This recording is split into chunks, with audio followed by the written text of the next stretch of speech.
حضرت سیدہ عائشہ صدیقہ رضی اللہ عنہا نبی اکرم صلی اللہ علیہ وسلم کا یہ فرمان نقل کرتی ہیں، میرے بعد نبوت میں سے صرف مبشرات باقی رہ گئے ہیں۔ لوگوں نے عرض کی، یا رسول اللہ، مبشرات کیا ہیں؟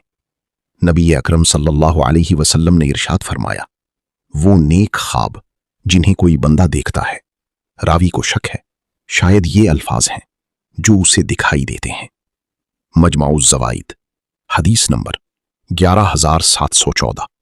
حضرت عبداللہ بن عمر رضی اللہ عنہما نبی اکرم صلی اللہ علیہ وسلم کا یہ فرمان نقل کرتے ہیں، سب سے بڑا جھوٹ یہ ہے کہ کوئی شخص اپنے باپ کے علاوہ کسی اور کی طرف خود کو منسوب کرے، اور سب سے بڑا جھوٹ یہ ہے کہ کوئی شخص اپنی آنکھوں کو وہ چیز دکھائے جو انہوں نے نہ دیکھی ہو، یعنی جھوٹا خواب بیان کرے، اور کوئی شخص زمین کے حد بندی کے نشانات تبدیل کرے۔ مجمع الزوائد حدیث نمبر 11729۔ حضرت سہل بن حنیف رضی اللہ عنہ نبی اکرم صلی اللہ علیہ وسلم کا یہ فرمان نقل کرتے ہیں، جس شخص کے پاس کسی مومن کو ذلیل کیا جا رہا ہو اور وہ اس کی مدد نہ کرے جبکہ وہ اس کی مدد کرنے کی قدرت بھی رکھتا ہو، تو اللہ تعالی قیامت کے دن تمام مخلوق کے سامنے اسے ذلت کا شکار کرے گا۔